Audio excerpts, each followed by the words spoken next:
Alhamdulillahi Rabbil Alamin. Wassalatu wassalamu ala ashrafil anbiya'i wal mursalin nabiyyina Muhammadin wa ala alihi wa sahbihi ajma'in. Assalamualaikum warahmatullahi wabarakatuh. Mga kapatid sa mananampalatayang Islam, samahan niyo po akong muli sa isa na namang live video natin inshallah sa pagtalakay sa ilang mga katuruan sa ating pananampalatayang Islam. At ako ay lubos na nagpapasalamat sa lahat ng tagapanood natin.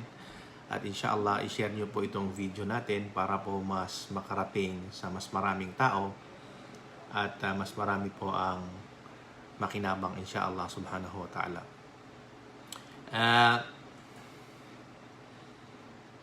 Ang lahat ng papuri at pasasalamat ay uko lamang kay Allah subhanahu wa ta'ala, ang pinakamaawain at ang pinakamahabagin. Naway ang pagpapala ni Allah ay sa kanyang huling propeta na si Propeta Muhammad sallallahu alaihi wasallam, sa kanyang mga kasamahan at hanggang sa huling tao na tumahak sa tuwid na landas. Mga kapatid at mga giliw po naming mga taga-subaybay, ang isa pong talakay natin sa araw na ito ay yung ating kasabihan na unahin mo muna ang iyong sarili bago ang ibang tao. Which is itong kasabihan na ito ay applicable din sa ating mga Muslim. Hindi po ba? Hindi marapat sa isang tao na makialam ng may buhay samantalang yung kanyang sariling buhay ay hindi niya nakikita. Hindi po ba? So, sa Islam ay pinayuhan tayo ni Allah subhanahu wa ta'ala at sinagsabihan niya tayo kung tayo ba ay nag-uutos sa mga tao ng kabutihan samantalang kinakalimutan natin ang ating mga sarili. Hindi po ba?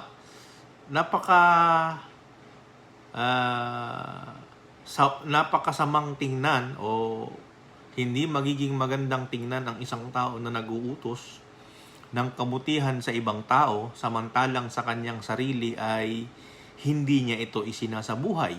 Hindi po ba? O hindi naman kaya saway siya ng saway sa mga tao sa mga nakikita niyang mga kasamaan o yung mga kasalanan na kanyang nakikita, kanya itong sinasaway sa mga tao samantalang ang kanyang sarili ay hindi niya ito ipinagbabawal bagkus ito ay ginagawa niya pa. So, yun ang kasabihan natin, applicable po ito sa masamang gawain at saka sa mga mabubuting gawain. Unahin muna natin ipatupad sa ating sarili yung mabubuti at unahin din muna natin yung sarili natin na ipagbawal yung dapat na ipagbawal sa atin bilang isang Muslim. Hindi po mga kapatid. So ito po yung talakayin natin at magbabanggit tayo ng ilang talata sa banal na Quran at mga halimbawa inshallah subhanahu wa ta'ala. Dahil mahirap sa mga tao na nag-uutos ng kabutihan samantalang nakakalimutan niya yung kanyang sarili. Ika nga sabi ni Propeta Muhammad sallallahu alaihi wasallam, diba? Hasibu anfusakum qabla an tuhasabu. Kwentahin nyo muna ang inyong mga sarili o tingnan nyo muna ang inyong mga sarili, timbangin nyo muna ang inyong mga sarili bago pa kayo timbangin at kwentahin ni Allah sa kabilang buhay.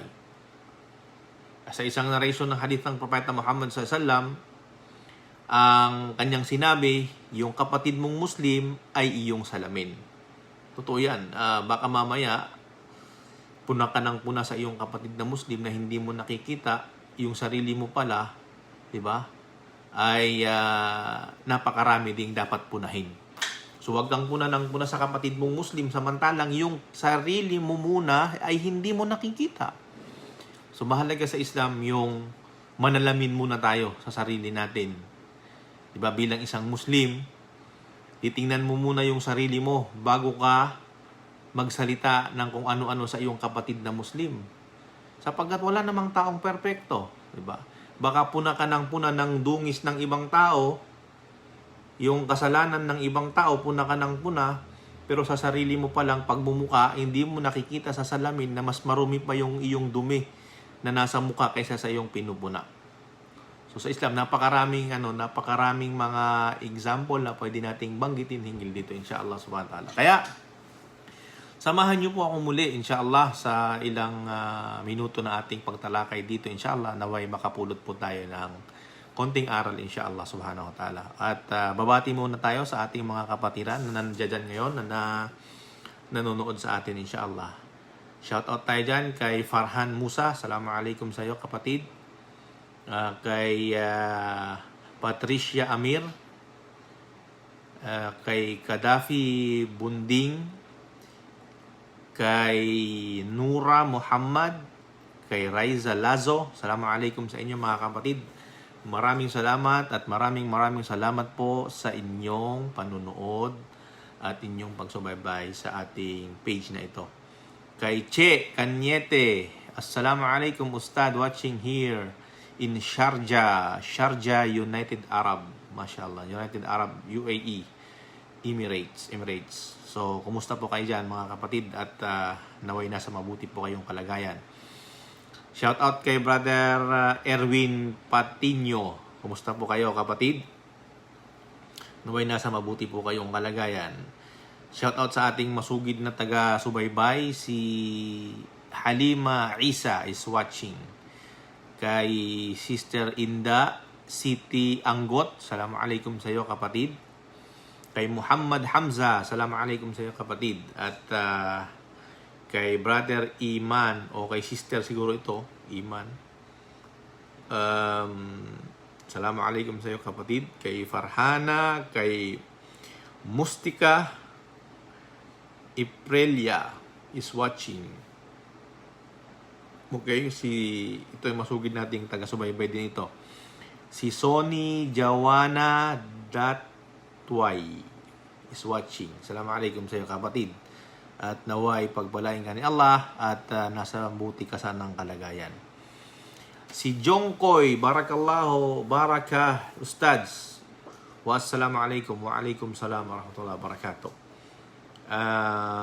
Si Wasim, si M. Arif, si Amir Kasan, si Anak Miskin, Assalamualaikum sa iyo. Si Erwin Patino, waalaikum salam, ustad. Okay, shout out tayo kay Asad. Salam, Ustad, watching from Jeddah. Assalamualaikum sa iyo, kapatid dyan na Raiza sa Jeddah. Si Rudy Jaya is watching. Assalamualaikum sa iyo, kapatid. Muhammad Imran is watching. Isang masugid nating taga-panood, si Sister Consulta Karima. Assalamualaikum sa iyo, kapatid.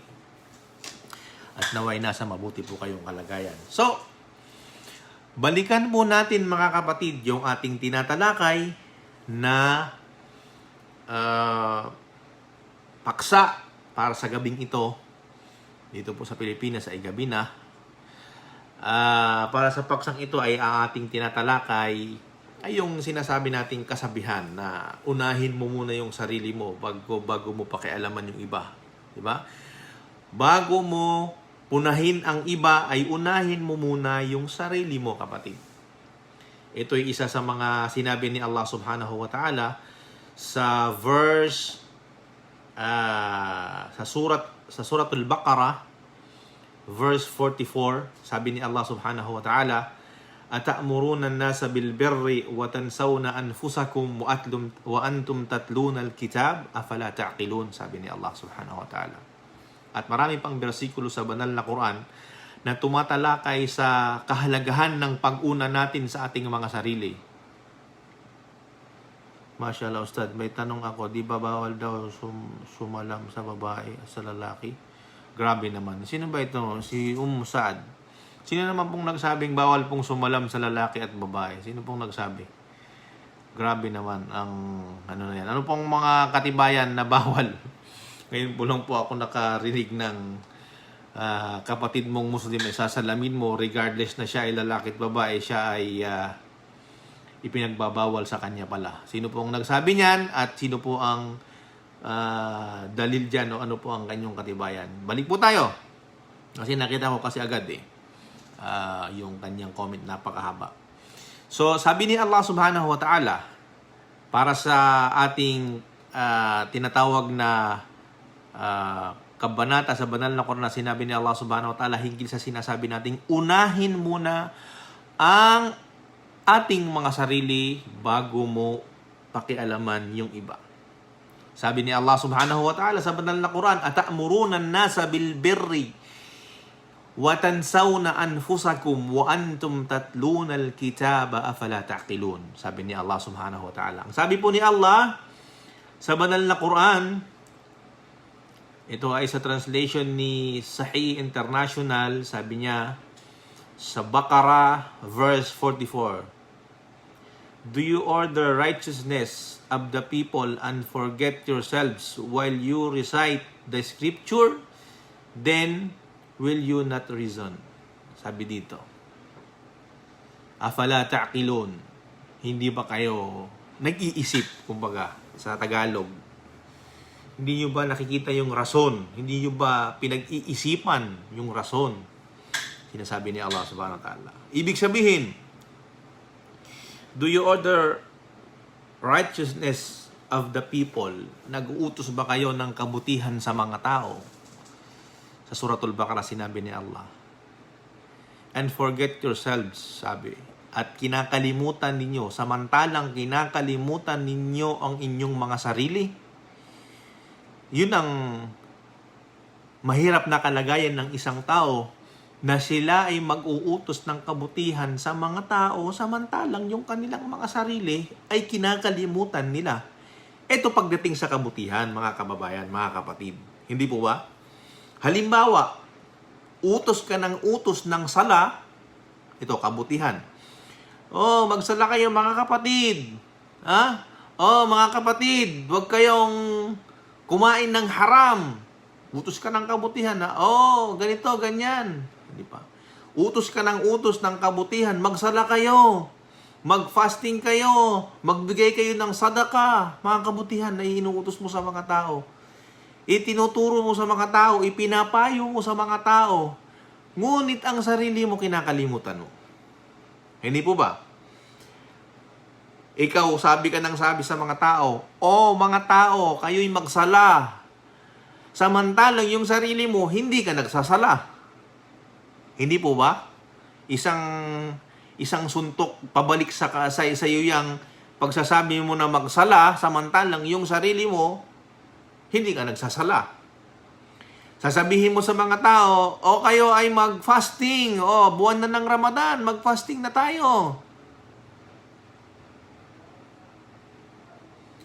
Ito na naman ang narinig ko. Nakita ko na naman yung brace daw. Bawal na naman daw. Pambingan na naman ito. Ano bang gagawin ko sa ngipin ko sa inyo? Hindi ko na ito ipakita sa inyo yung brace ng ngipin ko. Hindi po bawal ang brace, mga kapatid, sa pananampalatayang Islam. Hindi naman po ito beautification. Ito pa pag-ayos sa ngipin. Okay? At sino po ba ang nagsabing haram ang brace? At bigyan nyo po kami ng dalil para bago po kayo magsabi.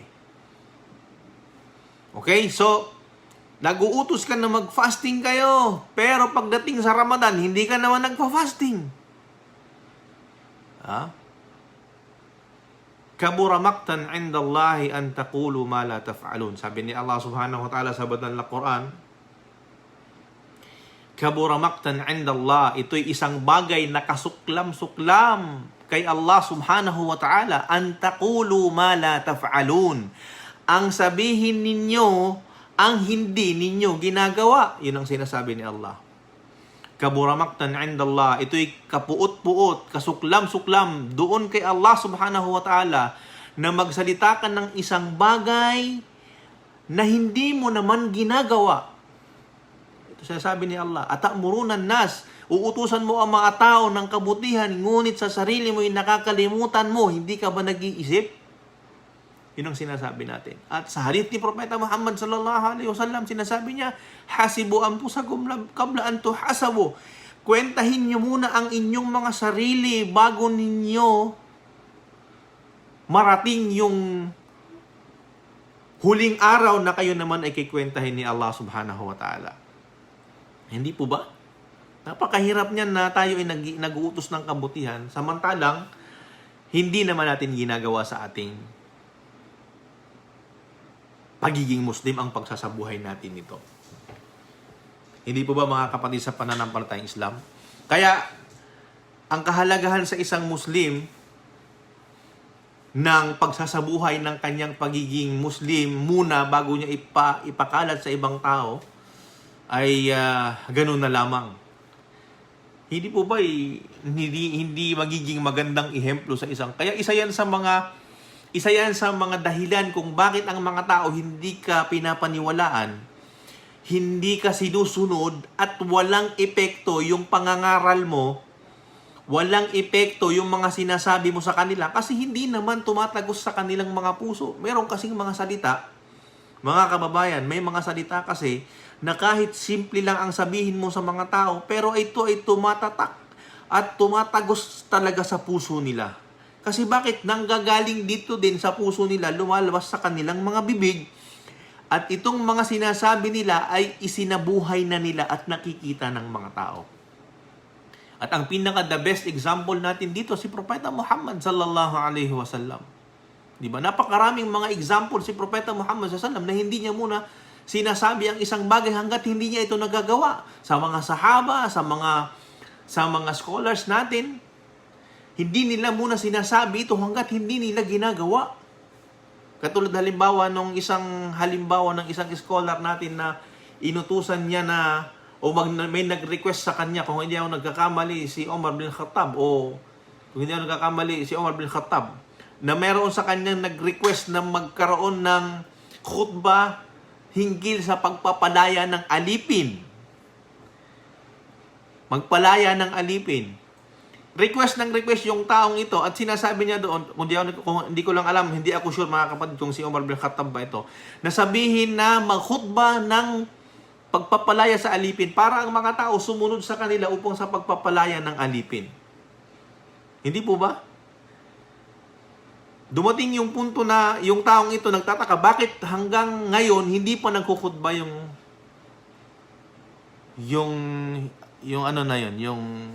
kanyang kinausap.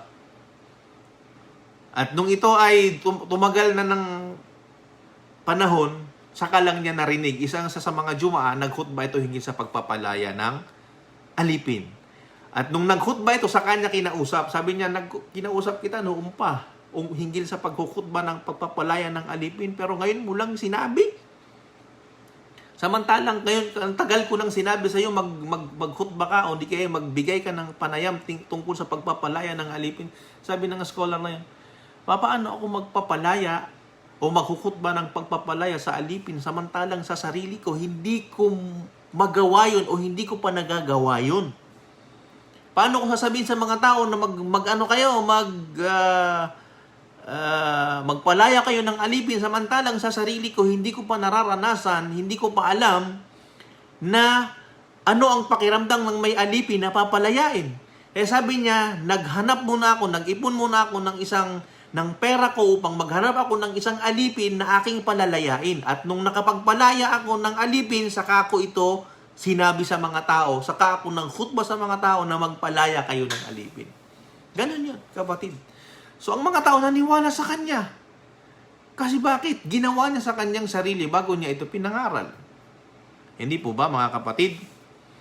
Lalong-lalo na sa mga tao na masigasig ngayon. Ito mga kababayan, mga kapatid, marami tayong mga kapatid dyan sa social media na daig pa nila ang mga mufti, daig pa nila sila itong mga parang institusyon ng pagfatwa.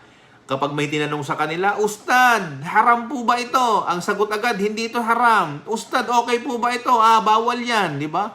Ang bilis magsalita. Di ba? Kung ano-ano ang mga pinagsasabi, samantalang, tingnan mo yung kanyang pinagkagagawa sa kanyang sarili. Tingnan mo yung personal niyang buhay, yung tunay niyang buhay. Kung ano yung kalagayan niya, kapatid sa pananampalatayang Islam. Nag-uutos ng mga kabutihan hinggil sa mga mabubuting asal, pero sa kanyang sarili, hindi ma-apply ang kabutihang asal. Nag-uutos ng kagandahan at paggalang sa magulang, ngunit sa kanyang magulang siya ay isang suwail at siya ay lapastangan. Paano ka paniniwalaan ng tao? Paano magkakaroon ng epekto, baraka ang sinasabi mo? Totoo yun. Alam nyo ba? mga kapatid sa pananampalatayang Islam, na ang salita ng isang tao, hindi naman yan nadadaan sa galing. Kabilang yan yung galing ng isang tao magpaliwanag. Pero yung baraka ni Allah subhanahu wa ta'ala sa salita ng isang tao, na ito ay papasok sa tenga ng isang tao at manunuot ito sa kanyang isipan at sa kanyang puso, ay na kay Allah subhanahu wa ta'ala kung gaano kasinsiro ang isang tao. Nasubok yan sa panahon ni Propeta Muhammad sallallahu. Si Propeta Muhammad ay isang leader na by example, si Propeta Muhammad. Kaya naman epektibo at makikita natin ang pinakamaganda nating huwaran si Propeta Muhammad. Tingnan nyo, ang Propeta Muhammad mismo nga sa kanyang sarili. Alam nyo po ba na dumana siya ng pagkakataon na kung saan ang mga sahaba mismo ay hindi sumunod sa kanya. Alam nyo po ba yon, mga kapatid? Merong isang pangyayari sa panahon ni Propeta Muhammad sallallahu alaihi wasallam na kung saan inutusan niya ang mga sahaba, direkta niyang inutusan ng mga sahaba na gawin yung isang bagay, ngunit hindi nila sinunod si Propeta Muhammad sallallahu alaihi wasallam. Alam niyo po ba ito, mga kapatid sa pananampalatayang Islam? Ito yung pangyayari na kung saan ang Propeta Muhammad sallallahu alaihi wasallam ay nag-umrah sila. Ang pag-uumrah po kasi mga kapatid sa pananampalatayang Islam, it's either ikaw ay magpagupit kapag nagkatawaf ka na, kapag nagtawaf ka na at ikaw ay nakapagsain na, at yun lang naman ang ihram pagdating sa pagpasok sa miqat, ikaw ay magsusuot ng puting tela at ikaw ay pagdating mo doon sa Kaaba, magtatawaf ka. At pagkatapos nun ay magpupunta ka doon sa sa'i, magsasaki ka. So, pagkatapos nito, isa sa mga dapat mong gagawin is either ikaw ay magpapakalbo o hindi kaya ikaw ay at least man lang maggugupit. It's either yung kalbo talaga o di kaya maggugupit ka lang na lahat ng parte ng katawan ng buhok mo ay puputulan mo yan. Semi-kalbo lang, hindi talaga yung kalbo. Yun ang yun ang pinaka huli na kung saan po pwede ka nang magtanggal ng iyong ihram at bumalik sa dati mong kalagayan. Wala ka na sa state ng ihram. So, yun yung pinakahuli. So, ang Propeta Muhammad sallallahu alaihi wasallam, nung sila ay nagsasagawa na ng umrah, may pagkakataon doon, ang Propeta Muhammad sallallahu alaihi wasallam na inuutusan niya ang mga tao na sila ay magkalbo na ng buhok, ang mga sahaba ng Propeta Muhammad sallallahu alaihi wasallam. Nakailang beses magsabi ang Propeta Muhammad sallallahu alaihi wasallam at halos galit na ang Propeta Muhammad dahil ang mga tao hindi kumikibo ang mga tao. Isipin mo, propeta ka tapos inuutos mo sa mga tao ang isang bagay na kung saan nakailang beses mo nang banggitin, hindi nila sinusunod. Hanggang sa ang Propeta Muhammad na para siyang nanlomo at bakit hindi sumusunod sa kanya ang mga tao. Pumasok doon sa kanyang tent at sinabi niya sa kanyang asawa, ano bang gagawin ko dito sa mga tao at hindi ako isinusunod? Sa sinasabi ko na magkalbo sila. Sabi ng asawa ng Propeta Muhammad sallallahu alaihi wasallam, ano po ba ang gusto niyo, ya Rasulullah? Sabi niya, gusto ko na sila ay magkalbo. Sabi ng asawa ng Propeta Muhammad sallallahu alaihi wasallam, ito naman ang kagandahan ng isang may bahay na makakatulong sa iyo sa pagpapalaganap ng Islam. Isang may bahay, isang asawa na kaya kanyang suportahan at kaya kanyang tulungan sa iyong pagpapalaganap ng Islam. Hindi po ba? Kaya dapat ang may mga asawa dyan at ang may mga kabiyak dyan, na lalong-lalo na ang kanilang mga asawa ay nagtatrabaho sa landas ni Allah subhanahu wa ta'ala upang ipakalat ng Islam, maging supportive po tayo gaya ng mga asawa ng Propeta Muhammad sallallahu alaihi wasallam. Suportado at supportive sila sa kay Propeta Muhammad sallallahu alaihi wasallam. Sabi nung asawa ng Propeta Muhammad sallallahu alaihi wasallam, ano po bang gusto niya, Rasulullah? Gusto ko na magkalbo sila kasi yun ang isa sa mga kailangan nilang gawin. Ngunit hindi nila sinusunod, hindi nila ako sinusunod. Sabi ng asawa ng Propeta Muhammad sallallahu alaihi wasallam, yun po ba ang gusto ninyo?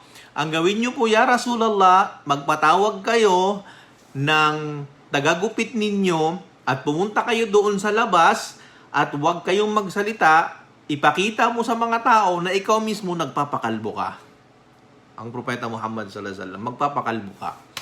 Kaya yun ang ginawa. Magandang suggestion ng kanyang asawa, kanyang may bahay, na magpatawag siya ng ang kanyang espesyal na manggugupit, pumunta dun sa harapan ng mga tao at maggupit sa kanyang sarili nang wala siyang sinasabi. Hindi niya nauutusan na maggupit ang mga tao. At yun nga ang ginawa ng Propeta Muhammad sallallahu alaihi wasallam, nagpatawag siya ng manggugupit at pumunta siya sa labas nang walang salita, nang walang sinasabi sa mga tao kung anong gusto niya sa medyo mataas na parte ng lugar, at nakikita ng mga tao na ang Propeta Muhammad sallallahu alaihi wasallam ay kinakalbo. Kinakalbo ng kanyang tagagupit.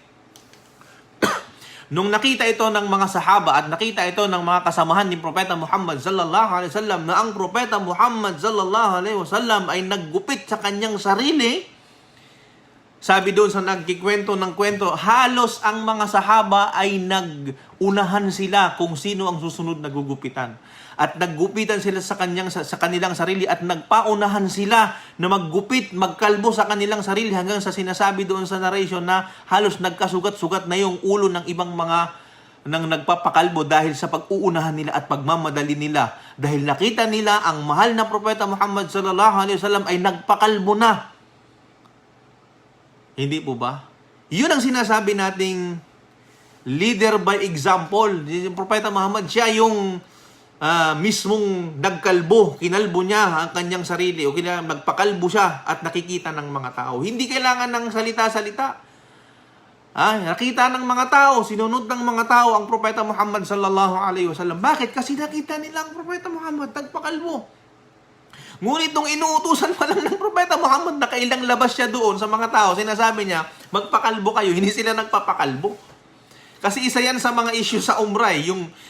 Matagal ako sa Saudi, kapag nag-uumrah, lalo na ang mga balik Islam, pagdating doon sa Makkah at tapos na yung ritual, nag-ihram na sila, nakapag-tawaf na ng 7 beses, nakapag-sa'i na ng 7 beses, diba? Doon sa Safa at Marwa.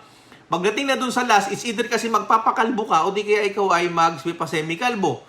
Yung iba kasi doon sa mga balik Islam, lalong-lalo na medyo hindi pa masyadong pumasok yung iman talaga. Parang yung iba doon napasama lang kasi sinulatan yung company nila, napasama lang doon sa Makkah. Hindi pa talaga ganun kalalim yung kanilang sa Islam, sa pagiging Muslim nila. Parang hirap pa sila na kalbuhin. Karamihan ng sinasabi, hindi pa nga ako nakalbo sa tanang buhay ko. Di ba? Hindi pa nga ako nakalbo sa tanang buhay ko. Bakit ngayon magpapakalba ako? Para kasing hindi niya maatim, hindi niya matanggap, at hindi niya kaya na kung siya ay kakalbuhin. Di ba? Uuwi siya sa kanyang kumpanya, siya ay kalbo. Parang ganun, hindi niya matanggap. So yun ay dinadaan naman sa pagpapaliwanag sa kanya na ganito yan, ganyan yan, kailangan mong gawin ito, kailangan mong gawin yan, kasi ritual ng umrah yan. Di ba? At sinasabi natin lagi, kapatid, sa pananampalatayang Islam, ito ay isang uri ng pagsamba kay Allah subhanahu wa ta'ala, ang umrah. Kung ang pag-uumrah ay lahat ng gagawin mo dito, basta't ito'y para kay Allah, ay gagawin ito ay upang ikalulugod ni Allah subhanahu wa ta'ala, at ito ay may reward at may pagsamba ito kay Allah subhanahu wa ta'ala, dapat, ano man ang meron dito, isa sa gawa mo. Hindi ba? Tsaka, isipin mo na lang, kung ikaw, na nananampalataya kay Allah, inutusan kanyang magkalbo, at hindi mo isununod. Ibig sabihin, para kang inutusan ni Allah at hindi ka sumunod, tumanggi ka sa Kanya. Inuutusan Kanyang ialay man lang ang iyong buhok sa Kanya, alang-alang sa Kanya sa pag-uumrah mo. Hindi mo kaya. Kung ang buhok mo, natutubo pa naman yan, yung buhok mo tutubo pa naman yan, hindi mo kayang ialay kay Allah subhanahu wa ta'ala, anong kaya mong ialay kay Allah? Kapatid sa pananampalatayang Islam. Kaya, pag sinasabi natin to, na natatauhan sila, hindi mo kayang isakripisyo yung buhok mo. Alang-alang kay Allah subhanahu wa ta'ala. Anong kaya mong isakripisyo para kay Allah? Yung buhok mo na yan, tutubo naman na how many days, how many weeks, babalik ulit yan. Hindi ba? Pero once lang itong gagawin mong umrah, maaaring hindi ka na makabalik dito. Sayang kung hindi mo pagagampanan yung buong ritual ng umrah. Kaya yung kwento na ito ng Propeta Muhammad sallallahu alaihi wasallam, nung siya ay utos sa mga taong hindi siya sinunod at sinabihan siya ng kanyang asawa na magkalbo na lang ng sarili at ipakita sa mga tao, ang mga tao bigla silang nag-agawan at nagunahan halos, magunahan sila sa pagpapakalbo dahil nakita nila ang Propeta Muhammad sallallahu alaihi wasallam. So ganun po yun mga kapatid sa pananampalatayang Islam. Ang Propeta Muhammad, sa pagdating sa example ng Propeta Muhammad sallallahu alaihi wasallam, ay hindi natin matatawaran at hindi kailanman natin malalagpasan. Halimbawa, yung istighfar. O di kaya ang pag sinasabi ng Propeta Muhammad, Ya ayyuhan nas, tubu ilallahi wastaghfiruh, fa inni atubu ilallahi wa astaghfiruhu fil yawmi aktharun min 100 marrah. Sabi ng Propeta Muhammad sallallahu alaihi wasallam. Inuutusan ni Propeta Muhammad sallallahu alaihi wasallam ang mga tao na sila ay magtauba at mag-istighfar kay Allah subhanahu wa ta'ala. Utos na, kayong mga tao, magtauba kayo, magbalik loob kayo kay Allah subhanahu wa ta'ala. At ano ang kanyang sinabi? Sapagkat sabi niya, ako ay nagtatauba kay Allah at humihingi ng kapatawaran sa kanya sa isang araw ng mahigit 100 beses. Subhanallah mga kapatid. Hindi po ba? Bago iutos ng Propeta Muhammad na mag-istighfar at magtauba, magbalik loob tayo, ginawa niya na sa kanyang sarili at ginagawa niya yon hindi lang once a day. Ang sinasabi ni Propeta Muhammad, nagtatauba siya kay Allah sa loob ng isang araw ng halos mahigit 100 beses. Kaya naman pag ang Propeta Muhammad sallallahu alaihi wasallam ay nagsasalita at siya ay may binibitawan sa mga tao, makikita mo yung epekto nito sa mga sahaba. Na kapag ang Propeta Muhammad ay nagsasalita at nangangaral na para bagang sinasabi ng mga nagsasalaysay, kapag ang Propeta Muhammad ay nagbibigay na ng mga payo, ang mga tao ay nakikinig sa kanya na para bagang ang kanilang mga ulo ay may nakadapo na ibon na ayaw nilang gumalaw, at kasi kapag gumalaw sila ay lilipad ang mga ibon na ito. Naka-steady yung kanilang mga sarili at sila ay nakikinig lamang kay Propeta Muhammad sallallahu alaihi wasallam. Kasi bakit? Yun ang pagtanggap nila sa mga payo ng Propeta Muhammad, sa mga aral ng Propeta Muhammad sallallahu alaihi wasallam. Ganun po mga kapatid sa pananampalatayang Islam. Napakarami pong mga sitwasyon sa panahon ng Propeta Muhammad sallallahu alaihi wasallam na kung saan pinapakita muna sa sarili bago ito iutos sa ibang tao. Nabasa na natin kanina yung mga ayan na yun na sinasabi natin, di ba? Atamuruna an-nasa bil birri wa tansawna anfusakum wa antum tatluna al-kitab afala taqilun? Inuutusan mo ba ang mga tao na gumawa ng kabutihan samantalang kinakalimutan mo ang iyong sarili na gumawa nito? Hindi ka ba nag-iisip? Kabura maqtan 'inda Allah an taqulu ma la taf'alun. Ay kasuklam-suklam kay Allah subhanahu wa ta'ala ang sabihin mo ang isang bagay na kung saan hindi mo naman ginagawa. Mga kapatid,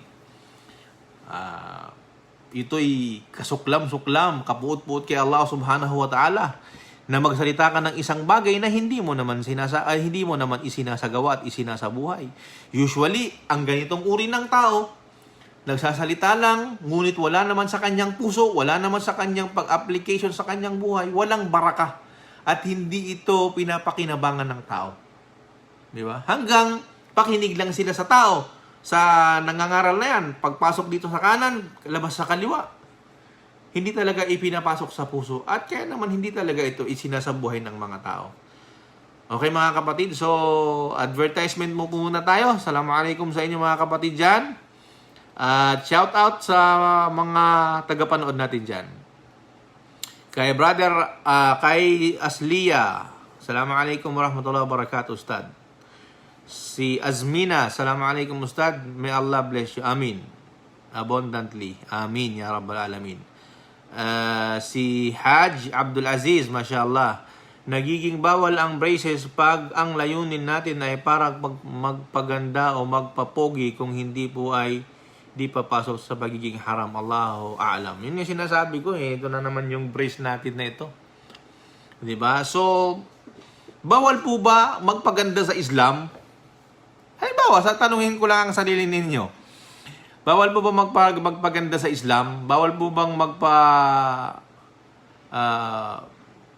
kumbaga magpagwapo, magpaganda sa Islam. Kung halimbawa, tanungin ko lang kayo, just in case na halimbawa nagpa-brace ang isang tao dahil doon, bawal po ba yon? Ano po mga kadahilanan kung bakit ipinagbabawal yon? Di ba napakaraming hadith ng Propeta Muhammad sallallahu alaihi wasallam na innallaha jamilun yuhibbul jamal? Hindi ba't si Allah subhanahu wa ta'ala ay maganda at gusto niya ng kagandahan? Hindi po ba mga kapatid? At sa mga nagsasabing bawal po ang brace, pakisagot naman po ano po ang dahilan at ano po yung dalil ninyo. Saan po nakalagay yung mga dalil ninyo para sabihin na yan ay haram. Okay, Assalamualaikum kay Saad bin Ahmad. Assalamualaikum sa iyo, Brother Sharif. Kay Muhammadin Kabasalan. Assalamualaikum. Kay Joy Ismana. Assalamualaikum Ustad. Mashallah, lagi ang lecture ninyo sa pagpapaganda, napakaganda lagi ng paliwanag. Maraming salamat. Baby Snow, si Miftah. Hindi ko maintindihan ang comment niya, parang Malaysian o Indonesian. Abdullah Samudjo. Assalamualaikum warahmatullahi wabarakatuh. Watching from Ruwaida, KSA, Saudi. Mashallah. Nur Dunding, Assalamualaikum. Kapatid from UAE. Lala. Assalamualaikum kay Kings. Ito si Kings, hindi ko maintindihan talaga. Iya Tirima Kasiya Ustad. Hindi ko maintindihan. Parang Malaysian o Indonesian. Meron tayong nagapanood na Malaysian ata. Si Lenlen, si Saleh Jasfer are watching. Assalamualaikum sa iyo, Sister Mira. Ba yan? Assalamualaikum sa inyo dyan, mga kapatid, sa lahat ng nanonood. Kay Yana Azan. Assalamualaikum, yung ating masugid na taga Malaysia na nag-Muslim din. Bagong Muslim. Si Hashir, si Hamid, si Wilson, at marami pang iba, at marami pang hindi ko nababasa. Si Hamid Al-Amri. Assalamualaikum, watching here in Abu Dhabi. Yun. Nasa Abu Dhabi. Anak miskin, Assalamualaikum. Sahih Sheikh, Jazakallah khair. Maraming salamat. Si Zinaida, salam. Waalaikumsalam warahmatullah. Si Gloria Di Malongan.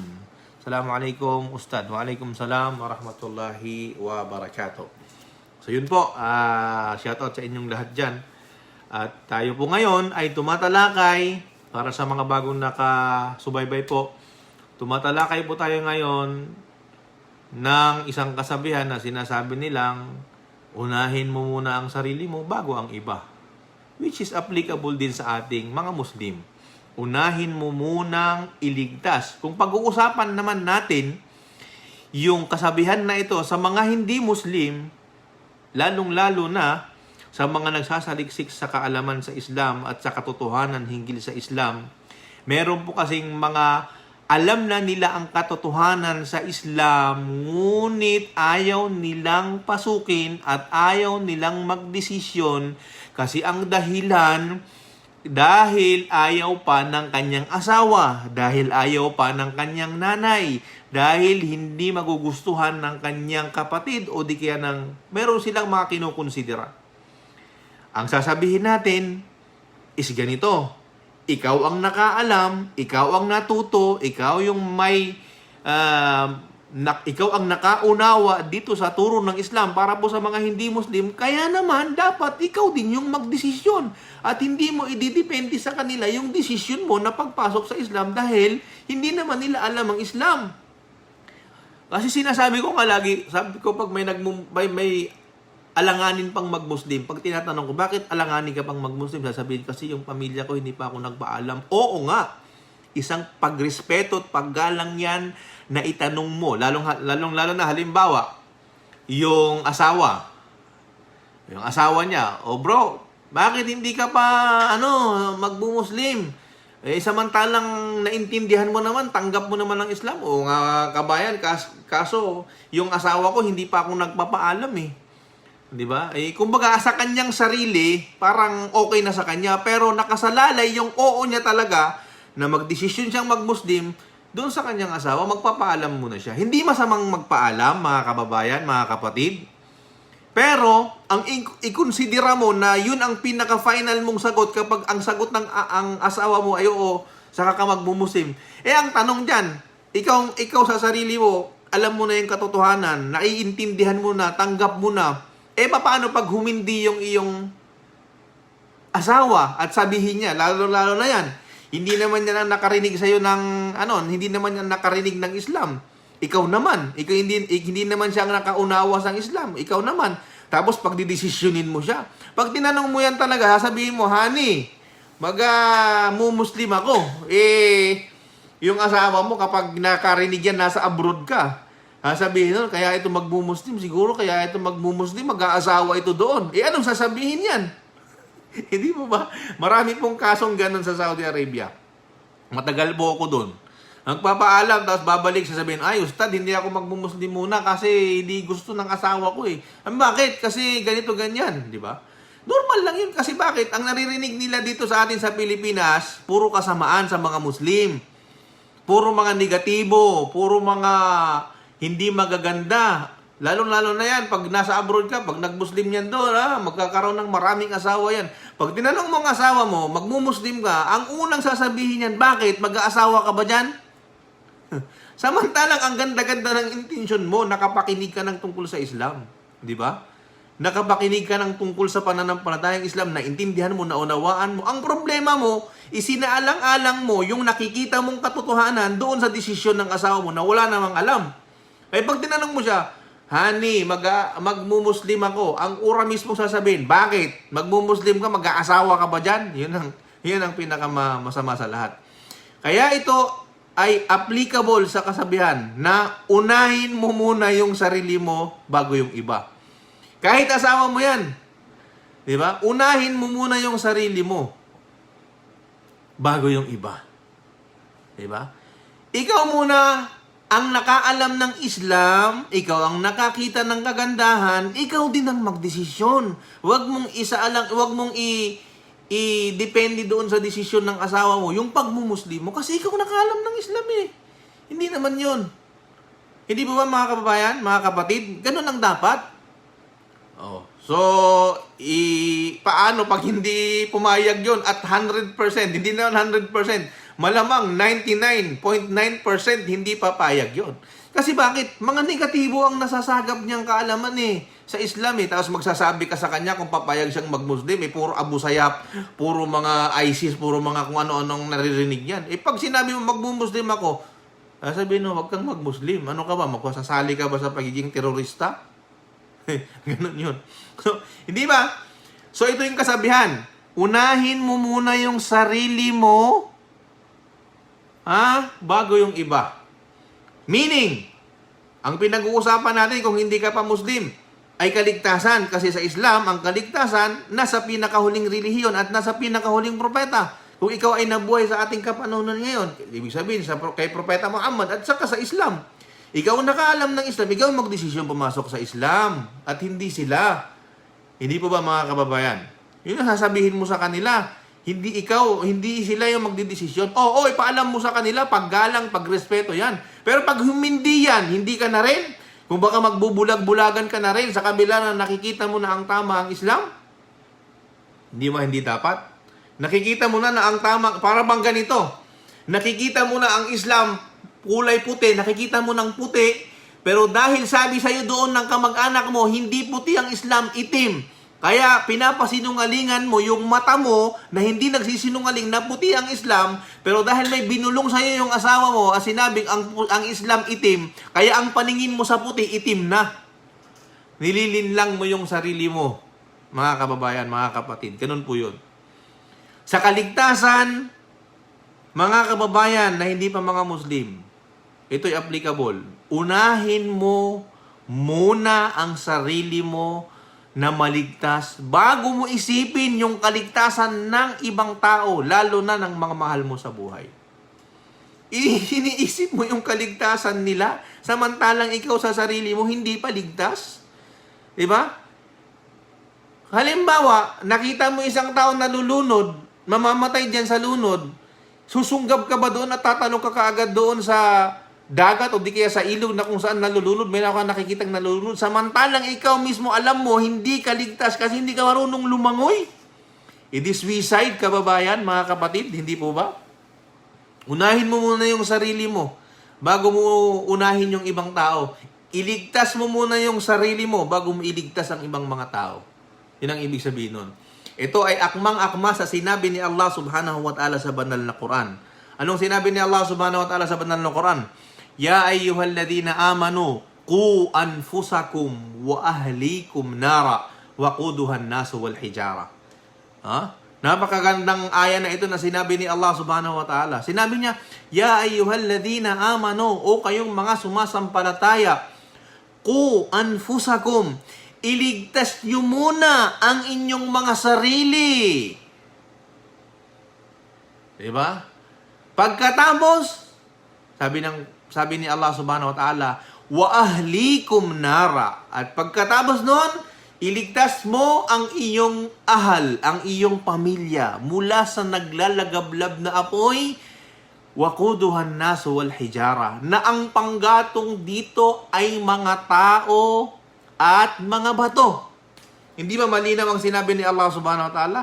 O kayong mga sumasampalataya, iligtas nyo muna ang inyong mga sarili. Yun ang sinabi ni Allah. Hindi niya sinabing, o kayong mga sumasampalataya, qu ahlikum wa anfusakum. Hindi sinabi ni Allah na iligtas nyo muna ang inyong pamilya. Pagkatapos mong iligtas ang pamilya mo, iligtas mo yung sarili mo. Binaliktad mo. Hindi ang sinabi ni Allah, pagdating sa kaligtasan, pagdating sa katotohanan, iligtas mo muna yung sarili mo. Qu anfusakum. Paano ka magliligtas samantalang ikaw ay hindi ligtas? Mula sa naglalagablab na apoy. Kaya kung gusto mong mahal mo, natunay ang iyong mga mahal sa buhay, asawa mo, anak mo, tatay, nanay mo, iligtas mo muna yung sarili mo. Pag naligtas mo na yung sarili mo, saka mo sila kaya ngayon sa kaligtasan. Upang sila ay sumama sa iyo at para rin sila ay maligtas. Pero kung ikaw ay magsasaka walang kibo, samantalang alam mo na yung katotohanan, ayaw mo lang tanggapin at ayaw mong pasukin dahil kinukonsidera mo sila, baka magalit ang nanay ko, baka magalit ang asawa ko, hiwalayan ako, baka hindi na ipakita yung mga kamag-anak, yung anak namin. Di ba? Paano yun? Hindi yun ang tunay na pagmamahal sapagkat, di ba? Alam mo yung katotohanan, pero ayaw mong tanggapin dahil lamang sa kanila, sa bulong nila, na sinasabi nila. Hindi po ba mga kababayan, mga kapatid? Ang sabi ni Allah, applicable po sa mga hindi Muslim na nanonood sa atin ngayon. Unahin mo muna yung kaligtasan mo sa sarili mo. Magdesisyon ka, ikaw namang nakakita sa Islam maganda pala Islam mag-Muslim ka. Yung mga kamag-anak mo, saka na. Kapag ikaw ay marunong na sa Islam, ligtas ka na, tingin mo na ikaw ay kaya mo nang ipaliwanag sa kanila, saka mo sabihin sa kanila. Pero never mong kumbaga isalalay o di kaya nakasalalay o di kaya isandal doon sa desisyon ng asawa mo yung pagmumuslim mo. Kasi hindi talaga niya mauunawaan. Hindi naman po siya yung hindi naman yung nasa abroad, hindi naman siya yung nasa abroad nakakita ng Islam Alam niyo ba yung totoo po yan? Maraming mga tao ang nagpupunta sa Saudi Arabia at pagbalik dito mga Muslim na. Bakit? Kasi nakikita nila yung tunay na kagandahan ng Islam. Bigyan ko po kayo ng example. May mga kababayan tayo dito na ang tingin sa mga Muslim, mga ganito, mga ganyan, pero pagdating nila sa Saudi, kabaliktaran ang nakikita nila. Magandang makitungo yung amo, mababait ang mga Arabo, ang amo nila, binibigyan sila ng kung ano yung gusto nila, nakikita nila yung kagandahan ng Islam Di ba? Nataliwas sa kanilang naririnig dito sa Pilipinas, kaya naman nagmumuslim sila doon. Yung mga taong talagang may guts sila na magdesisyon sa sarili nila, magdesisyon sila na sila ay magmuslim. Kaya ang payo ko po sa inyo mga kababayan, mga kapatid, unahin nyo muna yung sarili ninyo bago nyo yung inyong mga kamag-anakan. Yun ang sinasabi ni Allah subhanahu wa ta'ala. Hindi po ba? Sabi ni Allah, ulitin kong muli, sa Quran, sinabi ni Allah, ya ayyuhalladhina amanu, o kayong mga sumasampalataya, qu anfusakum, iligtas ninyo ang inyong mga sarili, anfusakum, wa ahlikum, Pagkatapos ng inyong mga sarili, wa ahlikum, at ang inyong mga pamilya mula sa nar, mula sa apoy ng impyerno, na ang panggatong dito ay mga tao at mga apoy, subhanallah, at mga bato, subhanallah. Napakatindi mga kapatid sa pananampalatayang Islam, na ang panggatong pala sa impyerno ay mga tao at mga bato. Wal'iyadu billah. At naway proteksyonan tayo ni Allah subhanahu wa ta'ala laban sa parusa na ito. Isipin ninyo ang kasama ng isang tao sa kabilang buhay na tutupukin at susunugin doon sa kabilang buhay ay mga bato. Dahil sa sobrang tindi ng apoy at gustong lumamon, kumain ng apoy, at ang panggatong lamang dito para makain niya ay mga tao at mga bato. Subhanallah. Napakatindi ng parusa ni Allah subhanahu wa ta'ala sa mga taong papasok sa impyerno. Kaya naman, magmalasakit kayo sa inyong mga sarili at unahin ang inyong mga sarili bago nyo malasakitan ang ibang tao. Maling pananaw yon sa buhay na kung saan uunahin mo muna yung ibang tao bago ang sarili mo. Totoo po yun mga kapatid. Lalong-lalo na sa mga bagay na kung saan inutusan tayo ni Allah na unahin natin ang ating mga sarili. Halimbawa, utos ka ng utos sa iyong asawa na magsala ng magsala. Pinapagalitan mo pa, ginigising mo sa umaga, pero ikaw hindi nagsasala. Paano yun? Pagdating sa kabilang buhay, nagsasala ang asawa mo, ikaw hindi ka nagsasala. Anong mayroon sa kaligtasan mo? Samantalang ikaw ay hindi nagsasala, ang asawa mo ay nagsasala. Anong meron sa pamilya mo, ang anak mo, di ba? Ang anak mo nagsasala, ikaw hindi nagsasala. Inuutusan mo na ang anak mo na hindi manigarilyo. Maraming ganyan, mga magulang. Alam nila sa kanilang mga sarili na ang paninigarilyo ay masama. Inuutusan nila yung kanilang anak. Pinagbabawalan nila ang kanilang mga anak na huwag manigarilyo, pero yung sarili nila hindi mapigilang manigarilyo. Kaya naman yung mga anak nila hindi naninigarilyo kapag nandyan yung tatay. Pero pag nakatalikod ng tatay, naninigarilyo din. Bakit? Sabihin ng anak, yung tatay ko nga naninigarilyo naman. Diba? Naninigarilyo naman si tatay. Pinagbabawalan ka ng tatay mo. Hindi ba? Pinagbabawalan ka ng tatay mo, pero yung tatay mo naman mismo ang pasimuno at hindi siya sumusunod sa kanyang ipinagbabawal. Hindi po ba, mga kababayan? Yun po yung aking paghahalimbawa at paghahalintulad doon sa kasabihan na unahin mo muna yung sarili mo bago yung ibang tao. Ulitin ko pong muli, ito ay hindi lang applicable sa mga hindi Muslim. Ganon din sa ating mga Muslim. Unahin mo muna yung sarili mo na mag-aral ka sa Islam, matuto ka sa Islam bago mo ipag-utos sa mga anak mo, sa mga kapatid mo, sa nanay at tatay mo na mag-aral sila sa Islam. Matuto ka muna sa Islam bago mo sila utusan na matuto rin sa Islam. Kasi walang silbi yung pag-uutos mo na yan. Ibig sabihin, walang epekto sa kanila. Wala. Ano yung mararamdaman ng isang tao na ikaw ay inuutusan samantalang hindi mo nga ginagawa sa sarili mo eh. Hindi ba mga kababayan? Hindi mo mga gawa-gawa sa sarili mong magsala ka tapos mag-uutos ka pang magsala. Hindi ka nga nakakapag-fasting ng buwan ng Ramadan.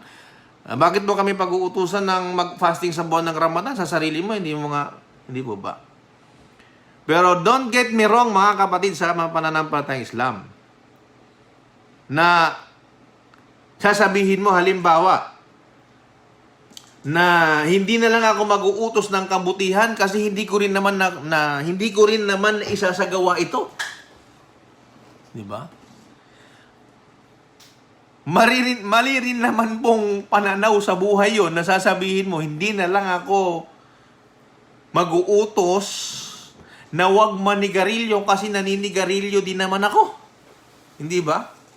Kasi kapag ginawa mo 'yon, mga kababayan, mga kapatid, meron ka ng kasalanan, unang-una, dahil ikaw ay naninigarilyo.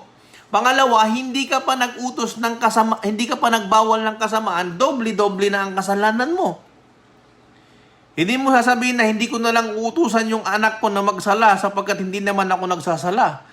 Unang-una, may kasalanan ka na dahil hindi ka nagsasala. Ang pangalawang kasalanan mo, hindi mo pa inutusan yung anak mong magsala. Eh di doble-doble yung kasalanan. Hindi po ba mga kababayan, mga kapatid? Pero ang pinakamabuti sa lahat, na mag-uutos ka ng magsala, nagsasala ka rin. Na nagbabawal kang hindi manigarilyo, hindi ka rin naninigarilyo. Hindi po ba? Maraming salamat po sa inyong mga paalala dyan, mga kapatid. At naway pagpalain po kayong lahat ni Allah subhanahu wa ta'ala. Alan Florendo, assalamualaikum warahmatullah.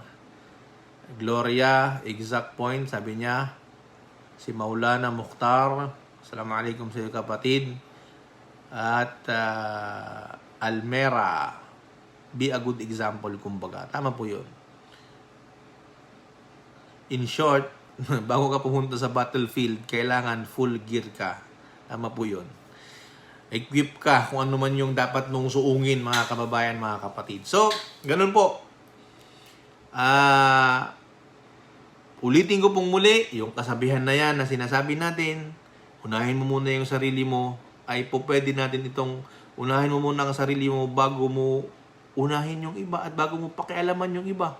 Pwede natin itong gamitin sa mga hindi pa Muslim, na sila ay magdesisyong mag-Muslim at huwag nilang sasabihin na saka na ako mag-Muslim kasi ayaw pa ng asawa ko. Hindi po ba? Unahin mo muna yung sarili mo. Pagkatapos saka maisipin yung asawa mo. Pwede rin ito sa ating mga anak, sa ating mga asawa, sa ating mga magulang, pag-uutos ng kabutihan, na ikaw ay magpapatupad muna sa sarili mo nito bago mo sabihin sa kanila. Gaya ng ating huwarang si Propeta Muhammad sallallahu alaihi wasallam. Ginagawa niya muna sa kanyang sarili. Gaya ng ating mga huwaran na sina Abu Bakar, si Omar, si Ali, si Uthman, at ang lahat ng mga sahaba ni Allah subhanahu wa ta'ala, sa sahaba ni Propeta Muhammad sallallahu alaihi wasallam, na kung saan sila yung pinaka-the best example sa pagtupad ng tungkulin ng Islam, pagpapatupad sa kanilang mga sarili. Wala na po tayong ibang makikitang pinaka-the best na mga tao dito sa mundong ito na sila yung tumutupad at pinaka-the best na example sa pagganap ng pagiging Muslim maliban sa mga sahaba ni Propeta Muhammad sallallahu alaihi wasallam. Naway kalugdan sila ni Allah subhanahu wa ta'ala, radiyallahu anhum wa radu'an, at sila'y kinalugdan nga ni Allah subhanahu wa ta'ala at tunay ngang kinalugdan sila ni Allah at nalugod sila kay Allah subhanahu wa ta'ala. So, hari naway mga kababayan, mga kapatid, ay nagdulot po ito at nagbigay po ako ng konting kaalaman, insyaAllah subhanahu wa ta'ala, sa mga natalakay natin. Ulitin ko lamang po, ang tinalakay po natin, yung sinabi natin dito, na unahin mo muna yung sarili mo bago yung iba. Ang ibig ko pong sabihin yan, yung sinabi ni Allah subhanahu wa ta'ala, na inutusan mo ba ang mga tao ng kabutihan samantalang nalilimutan mo ang iyong sariling gumawa nito? Hindi ka ba nag-iisip? At sinabi pa ni Allah subhanahu wa ta'ala sa banal na Quran, kabura maqtan 'indallahi an taqulu ma la taf'alun. Kasuklam-suklam kay Allah ang sabihin mo ang isang bagay na hindi mo naman ginagawa. Ito'y kapuot-puot kay Allah. Sinasabi mo ang isang bagay na hindi mo naman ginagawa. At sinabi pa ni Propeta Muhammad sallallahu alaihi wasallam, hasibu anfusakum qabla an tuhasabu. Kwentahin mo muna yung sarili mo at panagutin mo muna yung sarili mo bago pa dumating yung panahon na ikaw mismo ay titimbangin ni Allah subhanahu wa ta'ala para sa mga ginawa mo. Maging kumbaga, unahin ang sarili bago ang ibang tao. Unahin ang sarili sa kaligtasan bago ang ibang tao. Unahin ang sarili sa kabutihan, gumawa ng kabutihan at mga pagsamba bago iutos sa mga tao. Unahing ipagbawal sa sarili ang mga ipinagbabawal ng Islam bago ang pagbabawal mo sa ibang tao, upang ito'y maging katanggap-tanggap sa mga tao at may epekto ito sa mga tao, mga kababayan. So, hanggang dito na lamang po mga kapatid, at maraming salamat po sa inyong pagsubaybay pong muli sa ating programa dito sa Facebook Live, at naway pagpalain po kayong lahat ni Allah subhanahu wa ta'ala, at naway proteksyonan po tayo lahat ni Allah subhanahu wa ta'ala, at dalangin ko po kay Allah subhanahu wa ta'ala Ang sino mang may problema dito sa atin sa kapanahunan natin dito at nanonood sa atin ngayon ay naway padaliin sa kanya ni Allah ang kanyang problema. At mga panalangin niyo, naway tugunin ni Allah subhanahu wa ta'ala ang inyong mga panalangin. At gawaran nawa kaya ni Allah subhanahu wa ta'ala sa may mga sakit ng kagalingan, sapagkat si Allah subhanahu wa ta'ala ang nagbibigay ng kagalingan sa lahat ng sakit na kanyang ibinaba dito. At naway tanggapin po ni Allah subhanahu wa ta'ala ang ating mga pagsamba, maliit man ito o malaki, at patawarin tayo ni Allah subhanahu wa ta'ala sa ating mga kasalanan na nagawa sa Kanya. O Allah, patawarin niyo po kami sa aming mga kasalanan. O Allah, kami po humihiling sa iyo ng kapatawaran kung kami man ay nakagawa ng shirk na alam namin, at sa mga hindi namin alam na nagawa naming shirk ay patawarin mo po kami dito. Amin ya Rabbal Alamin. So maraming salamat pong muli mga kababayan, mga kapatid. At magandang araw, gabi, umaga, saan man po kayong lupalop ngayon ng mundo naroon. At naway pagpalain po kayong lahat ni Allah. Subhanakallahumma wa bihamdika wa nashhadu an la ilaha illa anta wa nastaghfiruka wa natubu ilaik. Assalamualaikum warahmatullahi ta'ala wabarakatuh. Assalamualaikum.